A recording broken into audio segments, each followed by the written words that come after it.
સ્વાગત છે તમારું ફરી એક આજના વિડીયોની અંદર મિત્રો આજના વિડીયોની અંદર આપણે આજના તાજા અને મોટા સમાચાર વિશે વાત કરીશું। આજે તારીખ થઈ છે 24/7/2026 ને વાર થયો છે શુક્રવારે।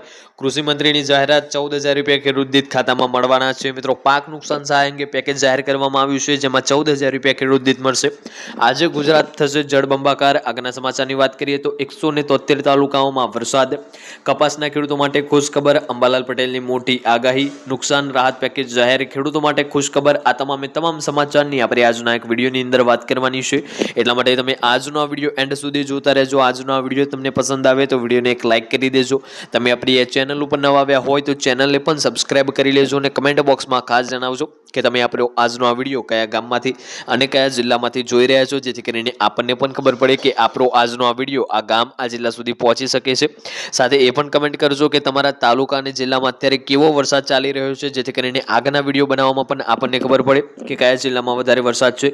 તો હવે વિડીયોની શરૂઆત કરી લઈએ આજના પ્રથમ સમાચારથી। સૌ પ્રથમ સમાચારની આપણે વાત કરીએ તો 173 તાલુકાઓમાં વરસાદ। અહીંયા જે છે 173 તાલુકાઓમાં વરસાદ નોંધાયો છે।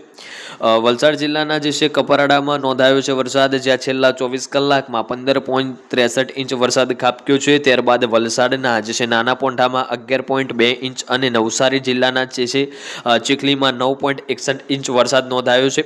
આ ઉપરાંત જે છે પારડીમાં 9.37 ઇંચ, નવસારી જે છે વાંસદામાં 9.25 ઇંચ અને વલસાડ શહેરમાં 8.31 ઇંચ વરસાદ વરસ્યો છે।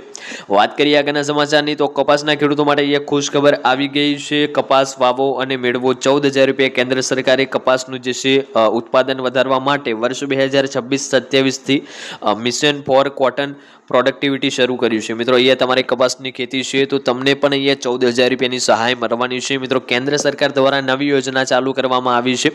યોજનાનું વર્ષ છે વર્ષ 2026-27 ને આ યોજનાને નામ આપવામાં આવ્યું છે મિશન ફોર કોટન પ્રોડક્ટિવિટી। આ યોજના અંતર્ગત જે પણ ખેડૂત મિત્રોએ જે છે કપાસની વાવણી કરેલી હશે એમને 14,000 રૂપિયાની સહાય આપવામાં આવશે।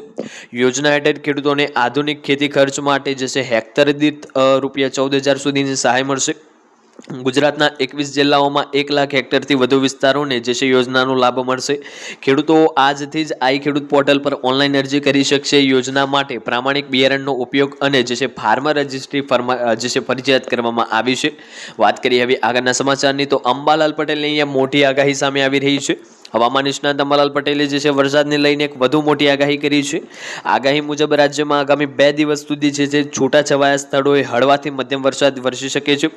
જોકે 22 જુલાઈ બાદ જે છે રાજ્યમાં વરસાદનો બીજો રાઉન્ડ શરૂ થવાની સંભાવના વ્યક્ત કરવામાં આવી હતી, એ અત્યારે શરૂ થઈ ગયો છે। જ્યારે 27 થી 30 જુલાઈ દરમિયાન જે છે રાજ્યના અનેક વિસ્તારોમાં ભારે વરસાદ પડી શકશે, જ્યારે ઉત્તર ગુજરાતમાં 3 ઇંચ સુધી વરસાદ થવાની શક્યતા વ્યક્ત કરવામાં આવી રહી છે। વાત કરીએ આગળના સમાચારની તો જે છે નુકસાન રાહત પેકેજ અહીંયા જાહેર કરવામાં આવ્યું છે। અહીંયા બ્રેકિંગ ન્યૂઝ આવી રહ્યા છે। વેપારીઓ માટે રાહત પેકેજ જે છે જાહેર કરાયું છે, જ્યારે સુરતમાં 6 જુલાઈએ પડેલા ભારે વરસાદ બાદ પૂરથી પ્રભાવિત વેપારીઓ માટે રાજ્ય સરકારે વિશેષ રાહત પેકેજ જાહેર કર્યું છે।